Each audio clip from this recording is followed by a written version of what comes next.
बिस्मिल्लाहिर्रहमानिर्रहीम। Dear students, अस्सलामु अलैकुम। आज के इस वीडियो लेक्चर में हम मोल कैलकुलेशंस का एक आगे फर्दर सब टॉपिक है, उसको हम स्टडी करेंगे। आज के टॉपिक में हम देखेंगे कि determination of number of atoms और molecules of a substance if mass of a substance is given.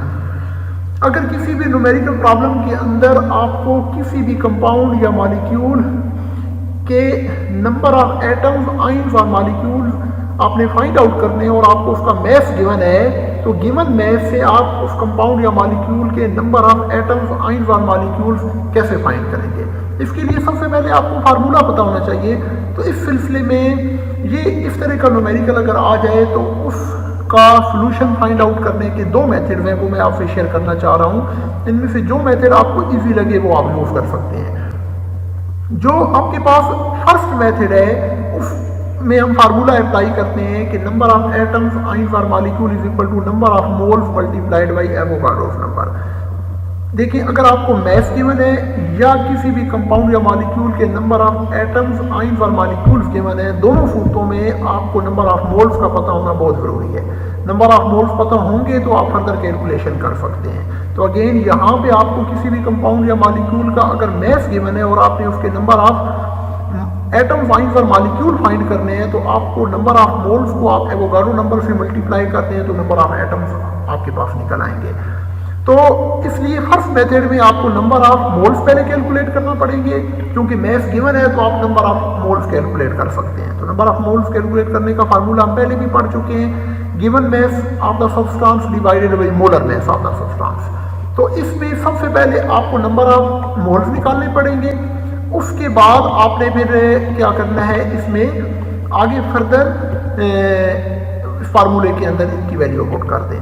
लेकिन सेकंड मेथड जो है ना, दैट इज वेरी सिंपल, और मैं इस मेथड को प्रेफर करूंगा क्योंकि इस मेथड के अंदर आप एक ही फार्मूला अप्लाई करते हैं और इस फार्मूले के अंदर दोनों कैलकुलेशन आ जाती हैं, यानी नंबर ऑफ मोल्स भी आ जाते हैं और उस वैल्यू को, नंबर ऑफ मोल्स को आप एवोगाड्रो नंबर से मल्टीप्लाई भी कर सकते हैं। इसीलिए मैं आपको रिकमेंड करूंगा कि ये जो सेकंड मेथड है ये ज़्यादा इजी है और शॉर्टकट मेथड है। इसलिए अगर आपको मैथ्स गिवन हो तो आप डायरेक्ट ये फार्मूला अप्लाई करें, नंबर ऑफ एटम्स, आयंस और molecule is equal to given mass of the substance divided by molar mass multiplied by Avogadro number. तो इससे आपको डायरेक्ट नंबर ऑफ एटम्स का पता चल जाएगा।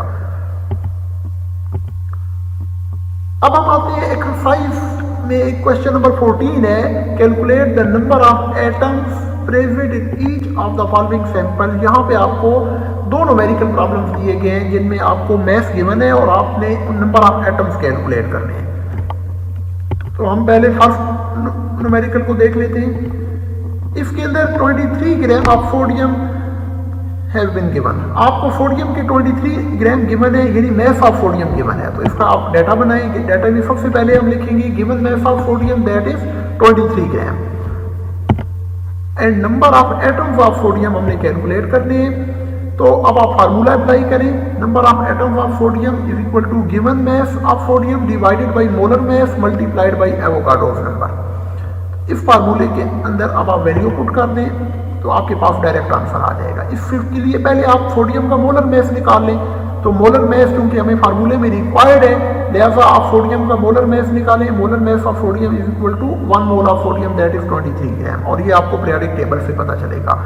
ये बात मैंने पहले भी आपको बताई थी कि आपके 9th क्लास की बुक के सिलेबस में फर्स्ट 20 एलिमेंट्स इंक्लूड किए गए हैं, लिहाजा फर्स्ट 20 एलिमेंट्स के एटॉमिक नंबर और मैस नंबर आपको याद होने चाहिए।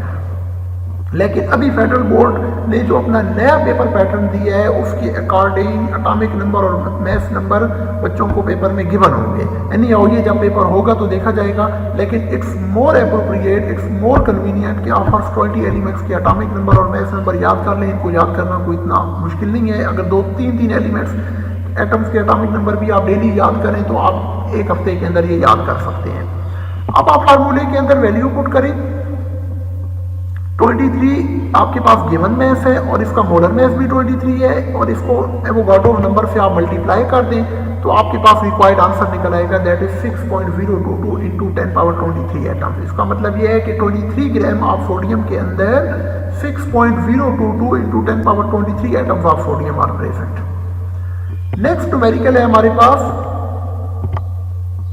5 gram of hydrogen atom. Hydrogen के 5 ग्राम आपको मैस गिवन है, आप अपना डाटा बनाएंगे। Given mass of hydrogen 5 gram, number of atoms of hydrogen आपने कैलकुलेट करने हैं। Now apply the formula. एक स्टेप के अंदर आप फार्मूला जरूर अप्लाई करना है आपने। अगर आप पेपर में डायरेक्ट लिख देते हैं, कुछ बच्चे डायरेक्ट कर देते हैं, फार्मूला अप्लाई नहीं करते, तो यहाँ से आपका 1 नंबर कट जाएगा। लिहाजा जो न्यूमेरिकल डाटा गिवन होगा, जो न्यूमेरिकल आपको गिवन होगा, डाटा के अंदर आपने एक स्टेप में फार्मूला लाजमी लिखना है, ठीक है। अब आप मोलर मास ऑफ हाइड्रोजन निकालें, that is equal to 1 mole of hydrogen, और वो आपके पास 1 ग्राम है। अब इस फार्मूले के अंदर आप वैल्यू पुट कर दें। गिवन मैस 5 है, 5 divided by 1 multiplied by 6.022 into 10 power 23, तो आपके पास रिक्वायर्ड आंसर आ जाएगा 30.1 into 10 power 23 atoms of hydrogen. Again आपने अपने आंसर को साइंटिफिक नोटेशन में लिखना है, और साइंटिफिक नोटेशन में हमारा जो पॉइंट होता है वो लेफ्ट हैंड साइड पे पहले नॉन जीरो डिजिट के साथ होता है। लिहाजा आप इसको साइंटिफिक नोटेशन में लिखेंगे तो आपके पास आंसर 3.01 इंटू 10 पावर 24 आएगा। ये गलती से 23 आ गया, लेकिन आपने वैल्यू के अंदर यहाँ पे 24 पुट करना है। मुझे उम्मीद है आज के इस वीडियो लेक्चर से आपको अपने मोल कैलकुलेशन के इस टॉपिक को समझने में बहुत हेल्प मिलेगी इंशाल्लाह। ताबतरीन वीडियो देखने के लिए मेरा चैनल सब्सक्राइब करें, इसको अपने फ्रेंड्स और दोस्तों तक शेयर करें। अस्सलाम वालेकुम।